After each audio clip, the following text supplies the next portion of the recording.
स्वामी नमो नमः।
सभी पुण्यात्माओं को मेरा नमस्कार।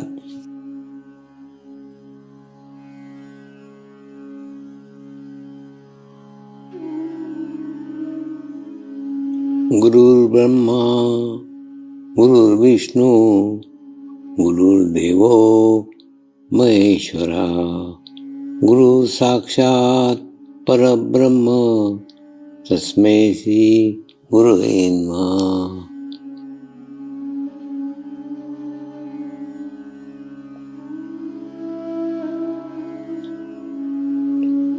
ध्यान की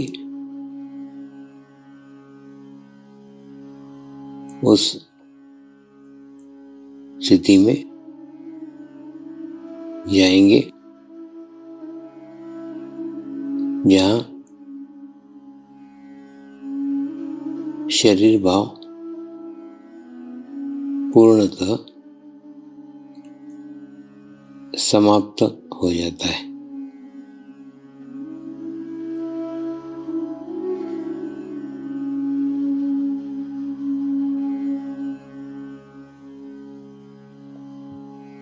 अपने पूरे शरीर को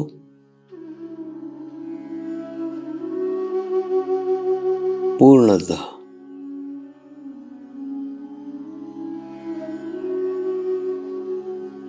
शिथिल छोड़ देंगे, एकदम रिलैक्स हो जाइए।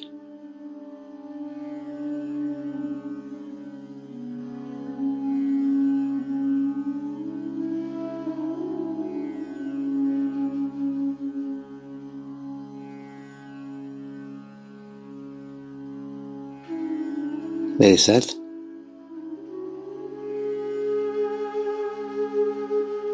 मंत्र का उच्चारण करेंगे।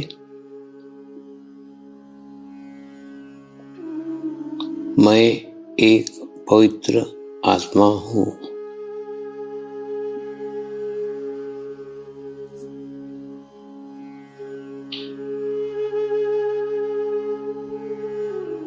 मैं एक शुद्ध आत्मा हूँ।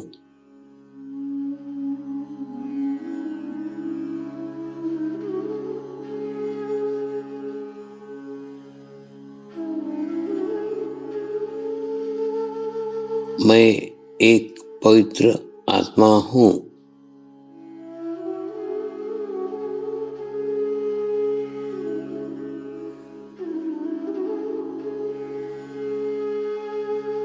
मैं एक शुद्ध आत्मा हूँ।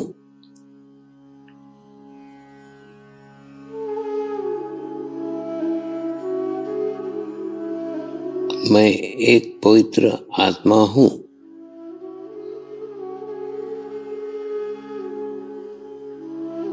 मैं एक शुद्ध आत्मा हूँ।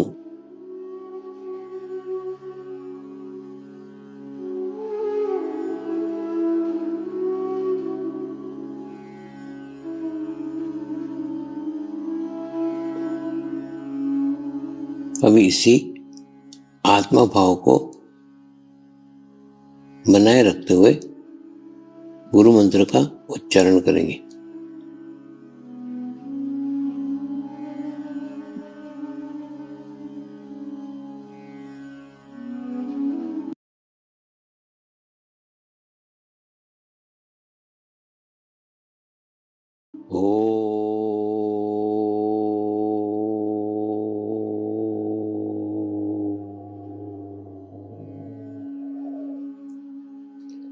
श्री शिवकृपानंद स्वामी नमो नमः।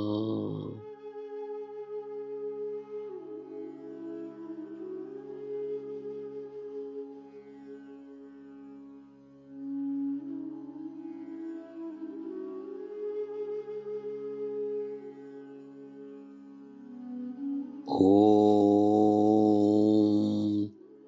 श्री शिवकृपानंद स्वामी नमो नमः।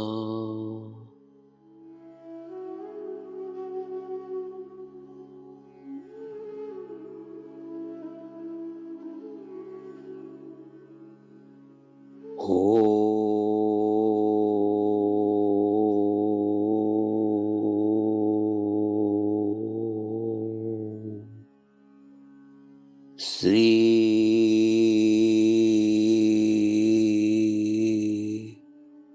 शिवकृपानंद स्वामी नमो नमः।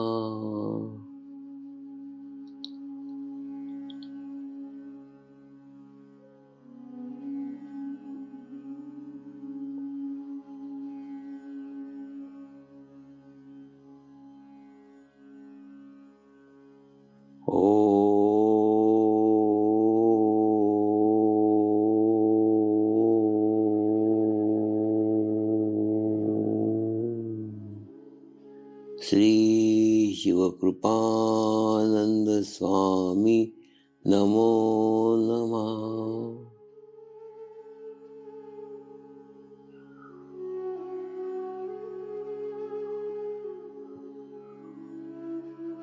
ओम श्री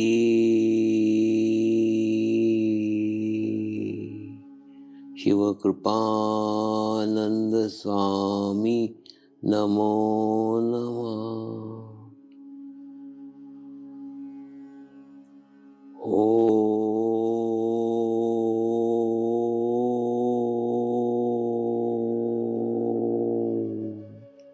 श्री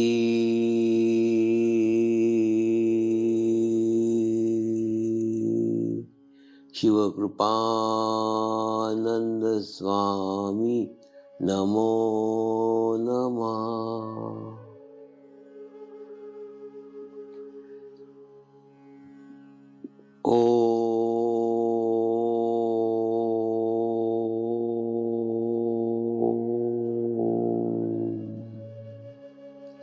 श्री शिवकृपानंद स्वामी नमो नमः।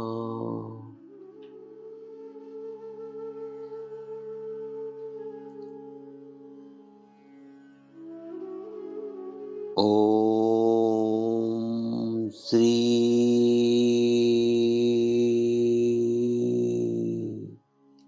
शिवकृपानंद स्वामी नमो नमः।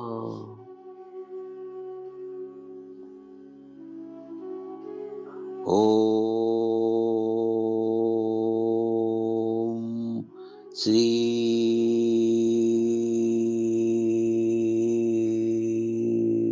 शिवकृपानंद स्वामी नमो नमः।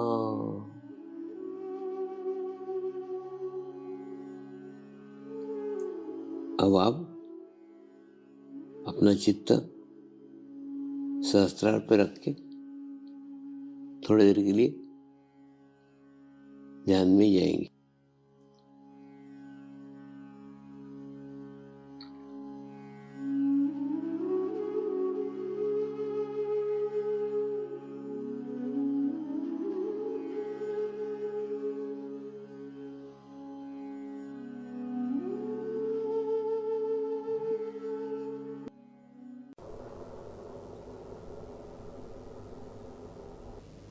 आए हुए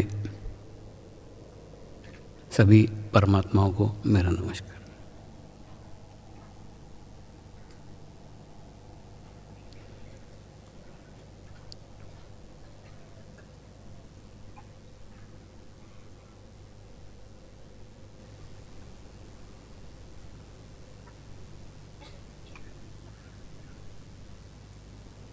परमात्मा के बारे में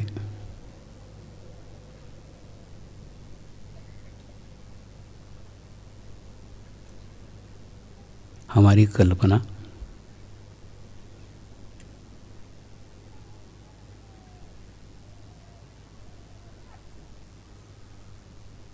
उस माध्यम से है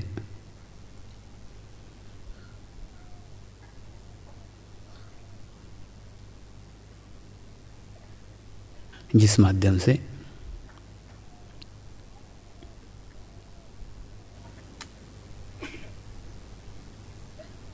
हमारा संबंध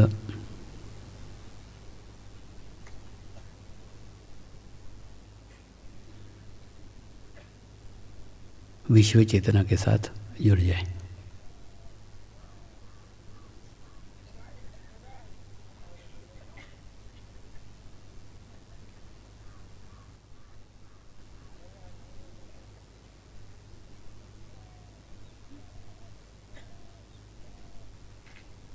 और विश्व चेतना के साथ जुड़ने के बाद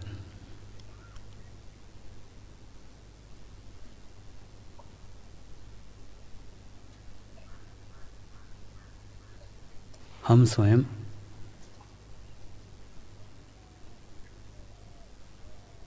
अपने भीतर, अपने अंदर विश्व चेतना को अनुभव करें।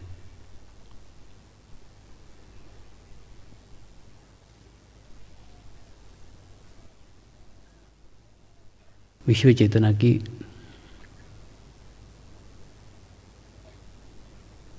अनुभूति हो जाने के बाद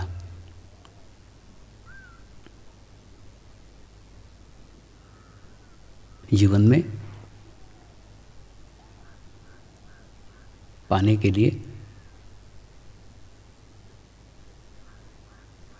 कुछ भी नहीं रह जाता है।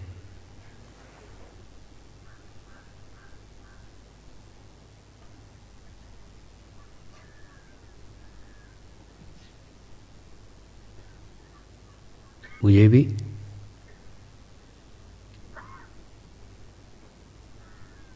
आपके सानिध्य में वही परमात्मा की अनुभूति होती है, उस विश्व चेतना की अनुभूति होती है जिसको अनुभव करने के बाद पाने के लिए कुछ भी नहीं रह जाता।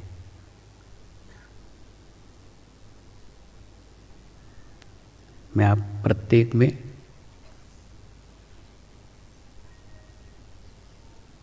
उसी परमात्मा का दर्शन करता हूँ, उसी परमात्मा की अनुभूति करता हूँ।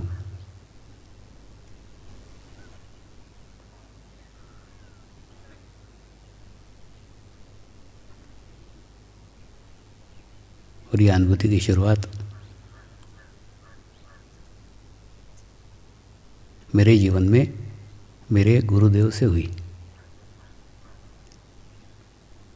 मेरी नानी कहा करती थी, परमात्मा अविनाशी है। परमात्मा कल भी था, परमात्मा आज भी है और परमात्मा कल भी रहेगा।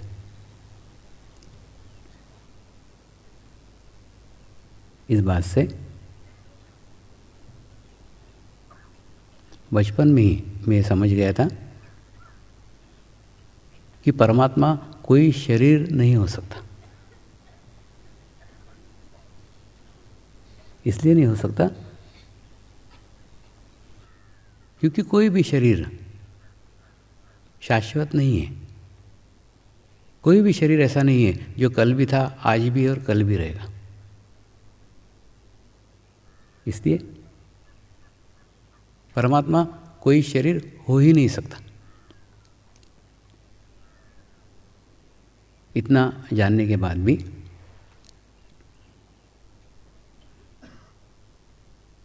मैं आज के परमात्मा के खोज में निकल पड़ा और आज के परमात्मा के अनुभूति मुझे मेरे गुरुदेव के माध्यम से हुई। यह जानते हुए भी कि गुरुदेव परमात्मा नहीं है, वो एक सामान्य पुरुष है, सामान्य मनुष्य है, मेरे जैसे 2 हाथ वाले 2 पैर वाले मनुष्य हैं। उसके बावजूद भी मैंने उनको परमात्मा मान लिया। इसलिए माना क्योंकि विश्व चेतना ने मुझ तक पहुंचने के लिए उसी माध्यम का चुनाव किया था और वो माध्यम ही मेरे लिए परमात्मा हो गया। परमात्मा एक विश्व चेतना है और उस तक पहुंचने के लिए हमको किसी को तो भी परमात्मा मानना पड़ेगा। मैंने मेरे गुरु को परमात्मा मान लिया और गुरु को परमात्मा मानने के कारण मैं परमात्मा के करीब पहुंच गया, परमात्मा के पास पहुंच गया। और फिर मेरी भीतर की यात्रा शुरू हुई, फिर मेरी अंदर की यात्रा शुरू हुई और जाना कि परमात्मा मेरे ही अंदर बैठा हुआ है। तो मेरी भी इच्छा है आप सबकी भीतर की यात्रा प्रारंभ हो, भीतर की यात्रा शुरू हो और उसके लिए मैं अब समय गंवाना नहीं चाहता। न मैं मेरा समय गंवाना चाहता हूँ,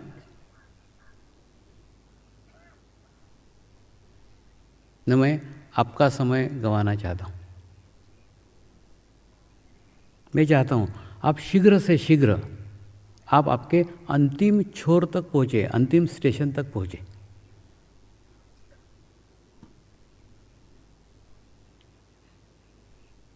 अंतिम स्टेशन सबका एक है, समान है। किस रास्ते से जाना है, कौन से मार्ग को अवलंब किया है, कौन सा रास्ता हमारे लिए अधिक अच्छा है, सुविधाजनक है, ये प्रत्येक मनुष्य का अलग अलग है, प्रत्येक के लिए अलग अलग है।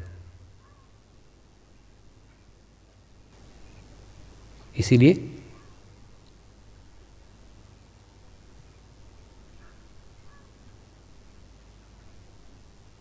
रास्ता कितना भी सुंदर हो, रास्ता कितना भी साफ सुथरा हो, रास्ता कितना भी अच्छा हो, तो भी हम उस रास्ते कभी नहीं जाते जो रास्ता हमारे लिए है ही नहीं। हम उस मार्ग पे नहीं चलते।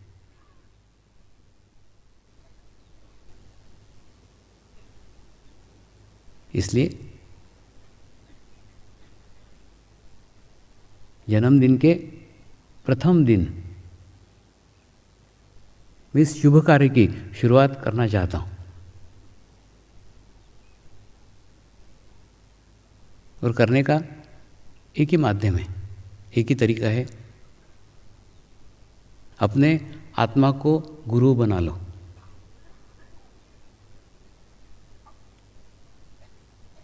कल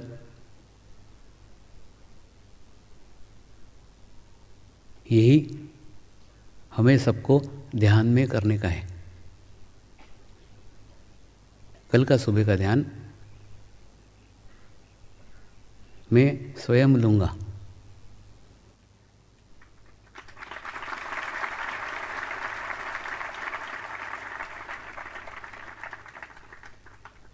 कल का सुबह का ध्यान आपके जीवन का सर्वोत्तम ध्यान रहेगा। आपके जीवन का निर्णायक ध्यान रहेगा।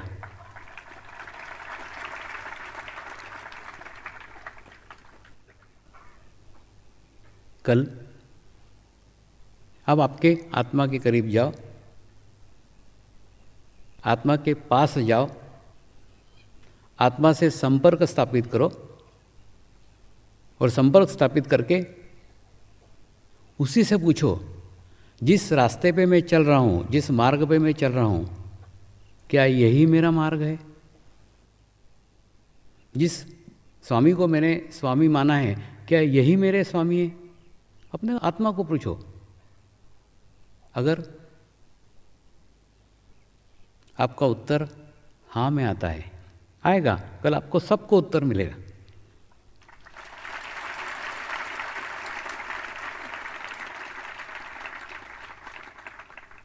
तो फिर शंका, कुशंका, आशंका सब छोड़ करके संपूर्णतः अपने आप को समर्पित कर लो, अपने आप को पूर्णतः जोड़ लो।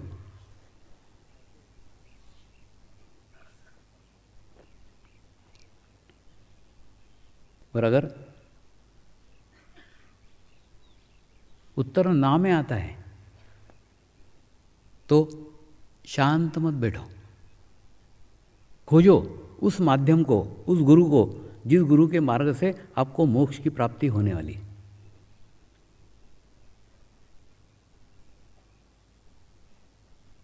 आप इस मार्ग से जाएं,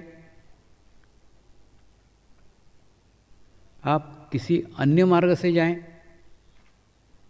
अंततः पहुंचने वाले एक ही गुरु के पास है।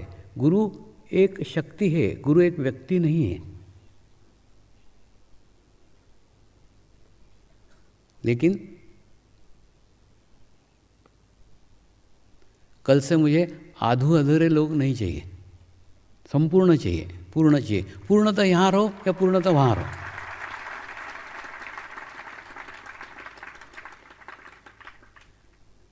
जैसे सिक्का उछालते कि नहीं, तो उसमें दो पहलू रहते हैं, एक चित एक पिट। लेकिन मेरे सिक्के के तो एक ही पहलू है, वो पहलू है गुरु स्थान। आप इस स्थान से पहुंचो या उस स्थान से पहुंचो, आप गुरु स्थान तक पहुंचो, ये मेरी इच्छा है।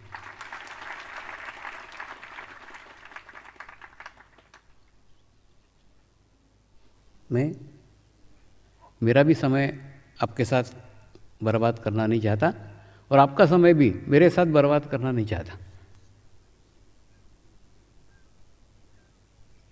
तो कल हम अपने आत्मा के साथ ध्यान करेंगे, आत्मा के साथ मेडिटेशंस करेंगे और वो आत्मा ही आपको मार्गदर्शन करेगी, गाइड करेगी।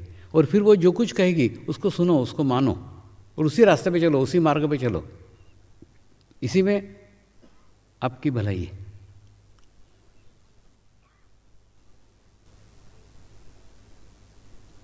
मेरी स्थिति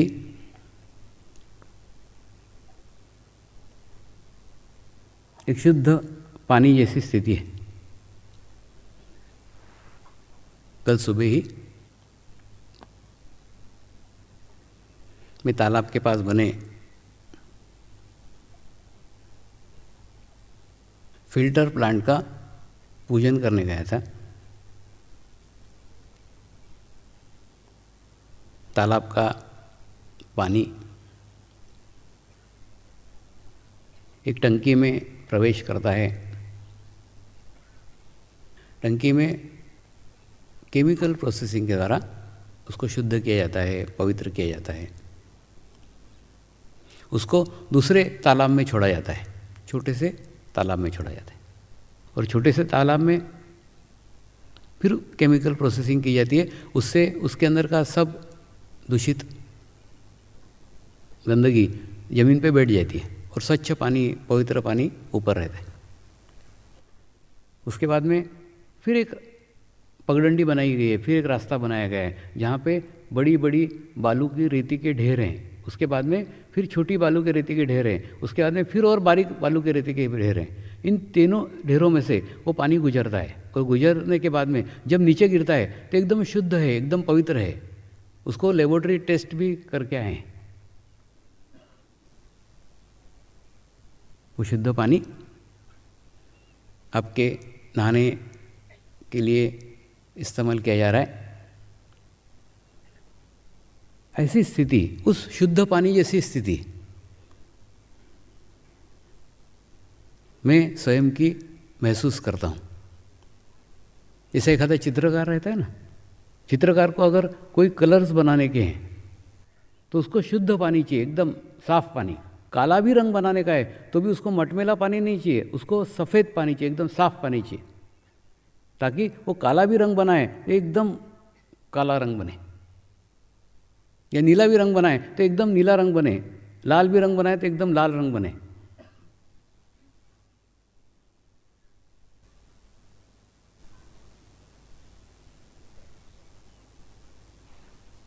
वास्तव में पानी में रंग डालकर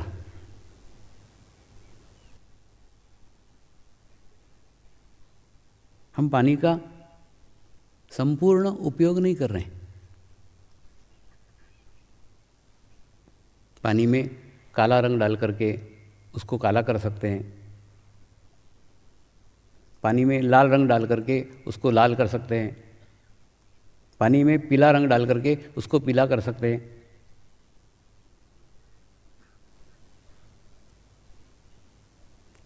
लेकिन पानी का जन्म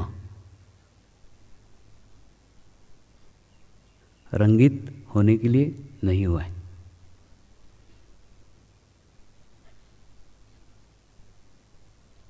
पानी का जन्म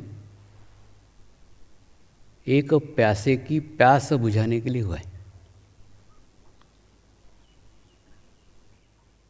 बशर्ते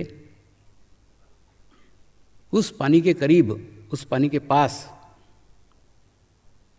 आप रंग लेके मत जाओ, उसमें रंग मत मिलाओ, प्यास लेके जाओ और उससे आपकी प्यास बुझाओ। ठीक ऐसी स्थिति मेरी है। आप मेरे सामने दुख का काला रंग लेके आते हो, तुम भी दुखी होते हो, मुझे भी दुखी करते हो।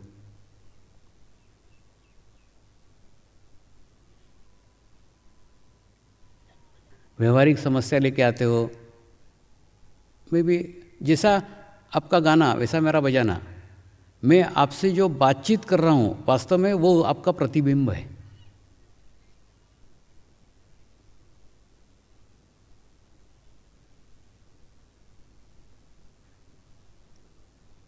आपसे और ख़राब स्थिति रिश्तेदारों की,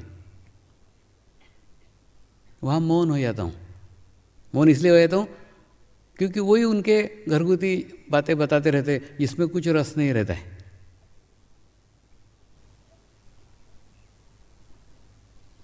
मौन हो जाता हूँ, कुछ नहीं बोलता।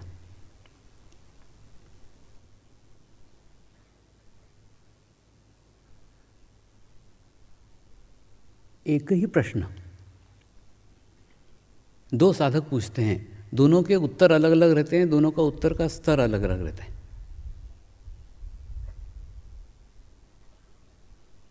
एक का उत्तर 2 मिनट में दिया जा सकता है, एक का उत्तर 2 घंटे में दिया जाता है। ये क्या प्रकार है? ये प्रकार ये कि जैसा उसका रंग है, पानी वैसा अपना रंग ले लेता है, प्रत्येक रंग को स्वीकार कर लेगा क्योंकि उसका खुद का कोई रंग ही नहीं है।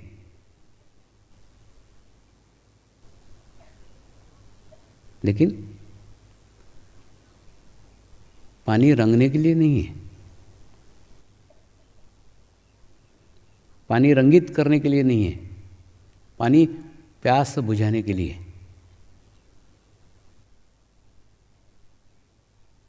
तो जब तक आप आपके समस्याओं के रंगों में रंगे हुए हो, मैं भी आपके साथ उसी रंग में रंग जाऊंगा, आपको पता भी नहीं चलेगा, आपको मालूम भी नहीं चलेगा। आप जिस स्तर की बातें करोगे मैं उस स्तर की बातें करूंगा। मैं तो मिरर हूं, मैं तो आईना हूं। आपका चेहरा लाल है, लाल दिखेगा, आपका चेहरा पीला है, पीला दिखेगा, आपका चेहरा काला है, काला दिखेगा। मिरर का, आईने का खुद का कोई रंग ही नहीं होता, प्रत्येक व्यक्ति उसमें अपना प्रतिबिंब देख सकता है। तो बहुत रंग लिया, बहुत रंगों की बातें कर ली,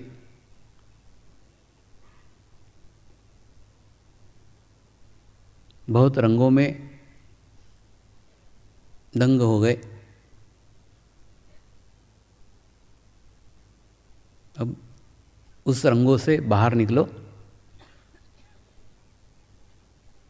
रंग लाना, रंगना, ये प्रक्रिया छोड़ करके भीतर की प्यास जगाओ, अंदर की प्यास जगाओ और फिर पानी के करीब आओ, फिर पानी के पास आओ। तो आपको अनुभव होगा प्यास बुझाने से अच्छा पानी का कोई उपयोग हो ही नहीं सकता।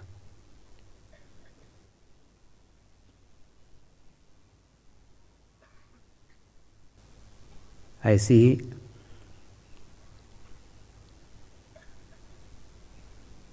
प्यास लेके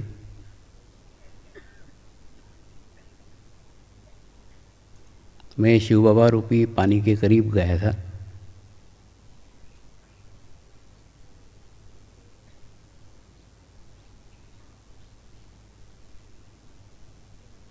और उस पानी को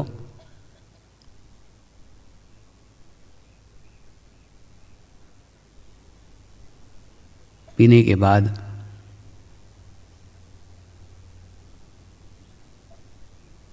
एक समाधान को प्राप्त हुआ कि मैंने परमात्मा को पा लिया है। अब जीवन में पाने के लिए कुछ भी बचा ही नहीं है।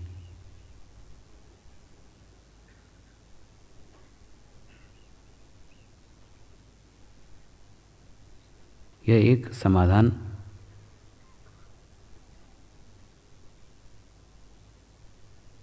मेरे भीतर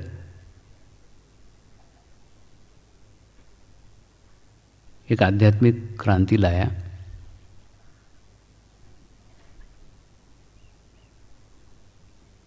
वही आध्यात्मिक क्रांति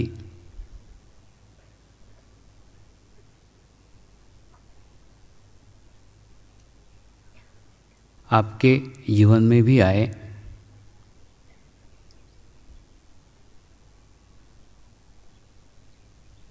और जो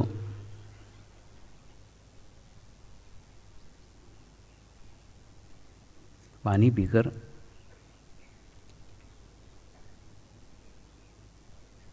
मेरे आत्मा की प्यास बुझ गई,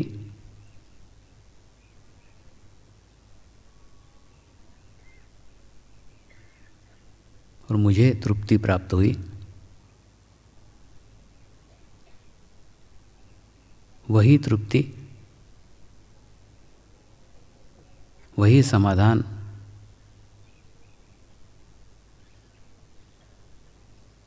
वही आत्मसंतोष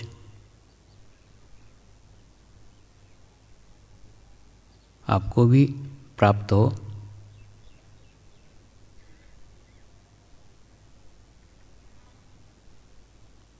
यही मेरी शुद्ध इच्छा है। लेकिन मेरे सोचने से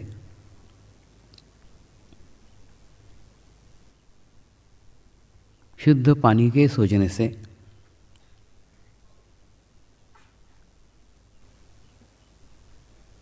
कुछ नहीं हो सकता।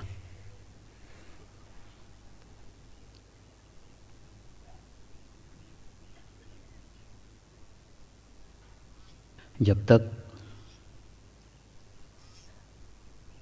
तुम्हारे भीतर तुम्हारे अंदर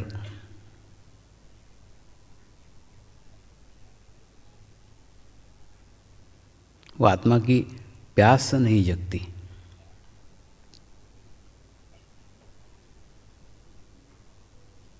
तब तक आपको आत्म समाधान प्राप्त नहीं हो सकता।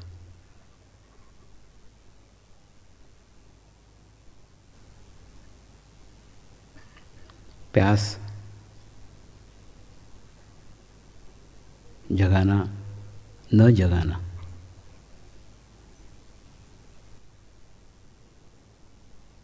संपूर्णतः आपके ऊपर निर्भर है।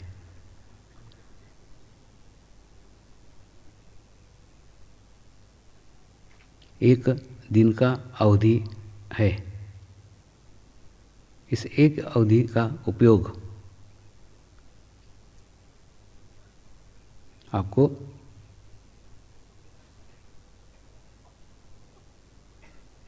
भीतर जाने में,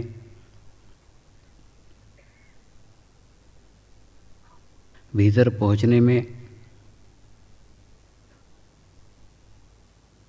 भीतर जानने में, भीतर अनुभव करने में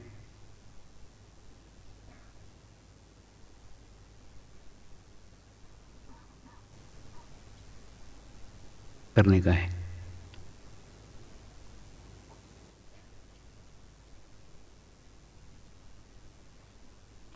अपने आप को जानना,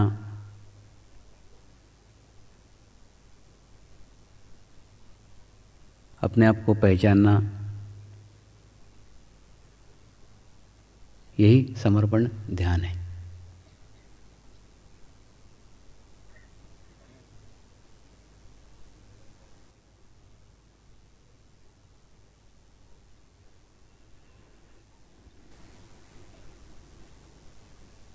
गुरु के बारे में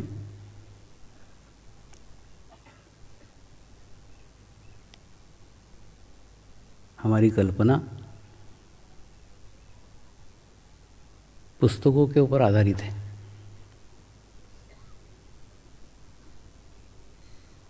चरित्रों पे आधारित है। समाधिस्थ गुरुओं के चरित्र पढ़ते हैं,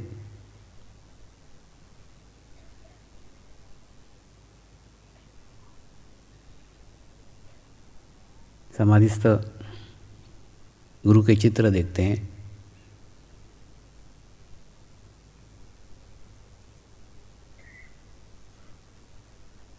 और वैसे ही कल्पना करते हैं।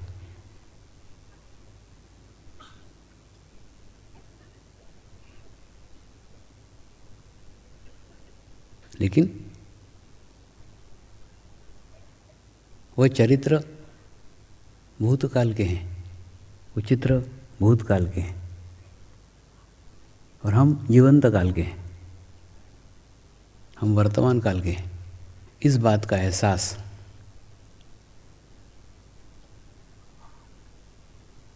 हमें नहीं रहता।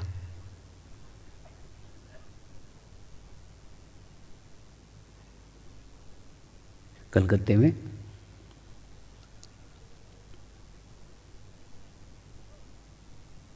एक कॉलेज में परमात्मा के ऊपर प्रवचन करने के लिए मुझे बुलाया गया।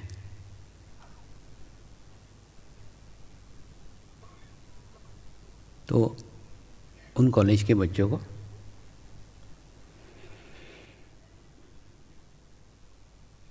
मैंने एक पुराण का दाखला दिया। उनको बताया कि पुराण में नरसिंह अवतार का वर्णन है। वह नरसिंह अवतार उसके पहले कभी नहीं था और उसके बाद में भी कभी नहीं हुआ, और उस समय की आवश्यकता के अनुसार, उस समय की परिस्थिति के अनुसार उसने रूप धारण किया था। और उसके बाद में नरसिंह अवतार फिर कभी नहीं आया।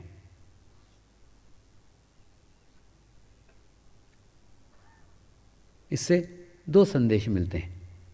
एक, परमात्मा परिस्थिति के अनुसार, स्थिति के अनुसार रूप धारण करता है।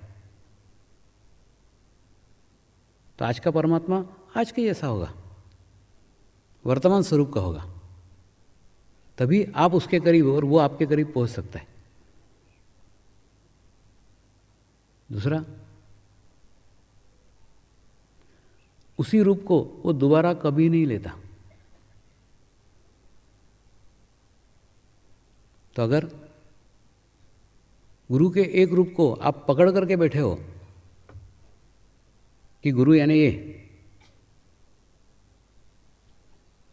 तो उस रूप में वो गुरु आपके सामने कभी नहीं आएगा। क्यों नहीं आएगा? उसका रूप परिवर्तित हो चुका होगा, बदला हुआ होगा।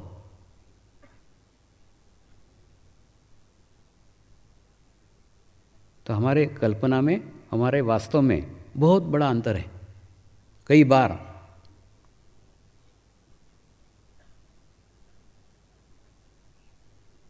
हम पास पहुंच के भी दूर रह जाते हैं। चित्रकूट के घाट पे लगी संतों की भीड़, तुलसीदास चंदन घिसे तिलक करे रघुवीर।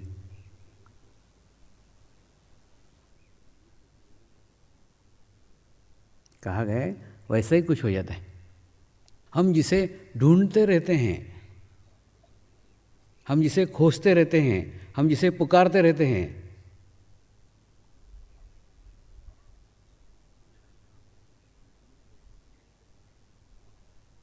वो पुकार सुनकर वो पास में भी आता है,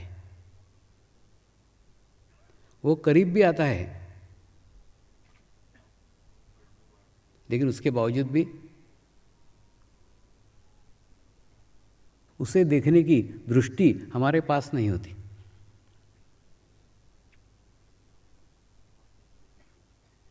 उसे अनुभव करने की दृष्टि हमारे पास नहीं होती। उसको देखा नहीं जा सकता। देखा इसलिए नहीं जा सकता, उसका चोला तो हर समय बदलते रहता है। कभी किस चोले में, कभी किस चोले में। तो अगर आपका ध्यान, आपका चित्त चोले के ऊपर है तो भीतर तो कभी जा ही नहीं पाओगे, भीतर तो कभी पहुंच ही नहीं पाओगे, क्योंकि भीतर जाने की दृष्टि ही नहीं है।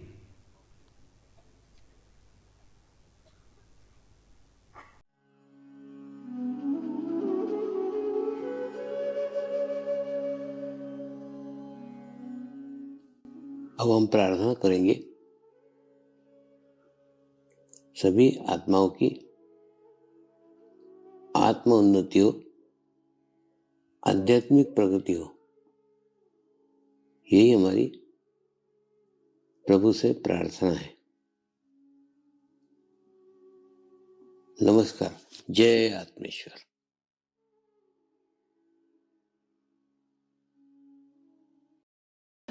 शांति पाठ करेंगे। ओम द्यो शांति अंतरिक्षगम शांति पृथ्वी शांति रापः शांति रौषधय शांति वनस्पतयः शांति विश्वे देवाः शांति ब्रह्म शांति सर्वगं शांति शांतिरेव शांति क्षमा शांतिरेधि। ओम शांति शांति शांति सर्वारिष्ट सुशांतिर्भवतु।